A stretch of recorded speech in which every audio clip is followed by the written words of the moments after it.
The news flash देखने वाले सभी दर्शकों को मेरा प्यार भरा आदाब व सलाम।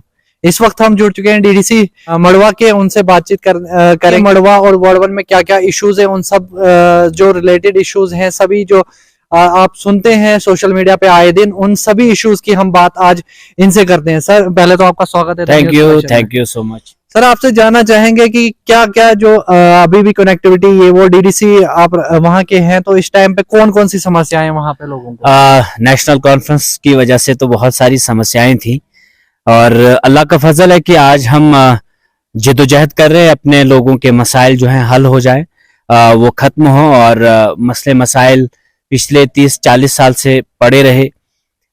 रोड कनेक्टिविटी सबसे बड़ा इशू था। आज तेल्लर के लोगों को और मड़वा इलाके के लोगों को मैं मुबारकबादी पेश करना चाहूँगा कि तेल्लर सड़क पहुँच गई है और जीएसबी भी अब इसके साथ साथ इसका काम सेकंड स्टेज का काम भी शुरू होगा इंशाल्लाह। मौसम ने काफ़ी साथ दिया और जिसकी वजह से हम ये काम बेहतर तरीके से अंजाम दे सके। ग्रीन फेलिंग जो है इस वक्त बिल्कुल दक्षिण से मड़वा और मड़वा से दक्षिण की तरफ हर वक्त उसका काम लगा रहता है। आप जाकर देख सकते हैं, आप चेक कर सकते हैं, ग्राउंड लेवल से रिपोर्ट ले सकते हैं। ये एक बहुत बड़ा इशू था जो पिछले 70 साल से हल नहीं हो पा रहा था और इसमें तरह तरह की सियासी कीलें ठोक दी गई थी, लेकिन अल्हम्दुलिल्लाह सभी मुश्किलात का सामना करने के बाद सकते हैं कि हमारी सड़क बन रही है और 2025-26 में हम यकीनी तौर पे अपने डिस्ट्रिक्ट हेडक्वार्टर से जुड़ेंगे दक्षिण के रास्ते से और इसमें आप लोगों का सहयोग, आप लोगों का साथ चाहिए। इंशाल्लाह मड़वा वार्ड 1 दक्षिण एक खुशहाली की तरफ बढ़ रहा है और मुझे लगता है कि हमारी खुशहाली में सबसे बड़ी रुकावट सड़क थी और वो सड़क अब इंशाल्लाह ताला बनेगी। सर बात करें तो मतलब आपने सोशल मीडिया पे एक बार डाला था कि पोस्ट की जो फाइबर की तार हैं वो जल्द ही मतलब इस अगले साल में जो है मड़वा तक पहुंच जाएगी, लेकिन अभी भी वो जो काम है वो वहां पूरा नहीं हो पाया, इसकी क्या वजह है? देखिए असल में फाइबर एक बहुत बड़ा प्रोजेक्ट था, इसमें करोड़ों इन्वेस्टमेंट थी, इसमें चैलेंजेस बहुत थी।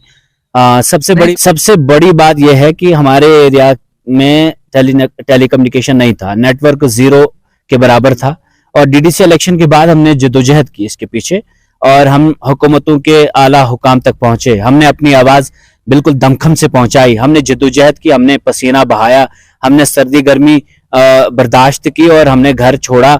उसकी वजह से फिर हमारा फाइबर का जो प्रोजेक्ट है वो सैंक्शन हुआ और आज हम ये कह सकते हैं 95-96% उसका काम हो चुका है। अब जो बाकी काम है, जो पेंडिंग है, जो ये उंगलियां उठाने वाले लोग हैं, इन्होंने उंगलियां उठानी है सोशल मीडिया पर, इन्होंने दुकानों पर बैठकर सियासत करनी होती है। सियासत इस तरह कुछ लोगों की चल सकती है, इलाके इस तरह नहीं चलते हैं। इलाके चलते हैं काम करने से और मैं जो हूं मैं काम करने वाला इंसान हूं। मैं अपने लोगों को झूठ के दावे करके नहीं आया हूं। मैंने कहा टेलीकम्युनिकेशन हम उसके लिए लड़ेंगे तो लड़ रहे और काम हुआ भी। आज 6 टावर बने मड़वा में, 5 टावर बने वार्ड 1 में और इसी तरह फाइबर एक ख्वाब था, फाइबर वर्ड भी नहीं लोगों ने सुना था।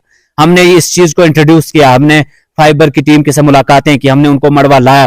फाइबर सैंक्शन होना मड़वा के लिए बहुत बड़ी बात थी क्योंकि टफ टेरेन है, बहुत टफ एरिया से फाइबर का काम कराना था और बहुत रुकावटें हैं। कहां कहां वो टेक्निकल चीजें रुकावट बनती है हमारे लिए, हम उनको एक्सपो अभी नहीं मंजर आम पे लाना चाहेंगे हम, क्योंकि इसमें बहुत सारी वजूहात हैं और जब काम होगा इंशाल्लाह ताला एक एक चीज उसकी भी हम कब तक काम जो है कंप्लीट होगा? अब इस बार थोड़ा सा क्या है कि देखिए जब किसी भी कारण जब काम रुक जाता है, ठेकेदार की जब मशीनरी रुक जाती है तो वो भी कहीं ना कहीं डिस्करेज हो जाता है और उसकी मशीनरी जो लगी होती है वो बड़ी एक्सपेंसिव होती है, वो फिर वहां ज्यादा देर तक नहीं रख सकता है, इसलिए फिर वो मूव करता है अपनी मशीनरी।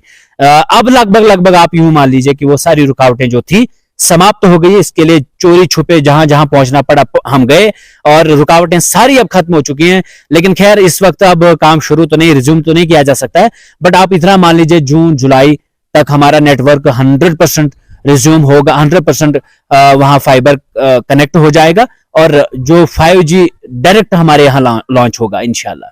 जी सर, आपसे और एक बात जानना चाहेंगे कि आप जब डीडीसी बने तो उसके बाद आपने कहा था जो एजुकेशन सिस्टम है उसको सुधारेंगे आप, तो क्या वहाँ के स्कूलों में जो है इस टाइम पे फर्क पड़ा एजुकेशन बहुत? देखिए पता क्या होता है कि आप सिर्फ और सिर्फ ये देखें before DDC elections and after DDC elections, अगर आप इस तरह से देखने की कोशिश करेंगे इस वक्त इतने बेहतरीन स्मार्ट क्लासरूम्स हमने बनाए, 3 जगह बच्चों को प्रोजेक्टर पे पढ़ाया जा लेकिन रहा है। सर सुनिए, कुछ दिन लेकिन पहले देखो अभी आपने लेकिन सुना कुछ नहीं, दिन इसका मतलब पहले आपको एक किसी ने बोला है कि आप ऐसे नहीं बोल सर, देना, कुछ फिर दिन तो पहले जो है एक लीडर जो है सामने आता है, वहीं का जो एक कौन लीडर लीडर है, है वहां का? है कोई भी लीडर? मतलब लीडर आता है जो सोशल मीडिया पे कहता है कि वहां पे जो है अभी भी मतलब स्कूल और कॉलेजेस वगैरह की बात करें तो एजुकेशन सिस्टम अच्छा नहीं है, उनका ही ऐसा कहना वो है। जो ये कह रहे हैं ना, वो अपनी जमातों की जो उन्होंने पिछले 30-40 साल से किया ना वहां, वो उसको बयान कर रहे हैं असल में। अब जाहिर सी बात है, मैं एक डीडीसी हूं, जितना एफर्ट करके तब्दीली ला सकता हूं वो ला रहा हूं,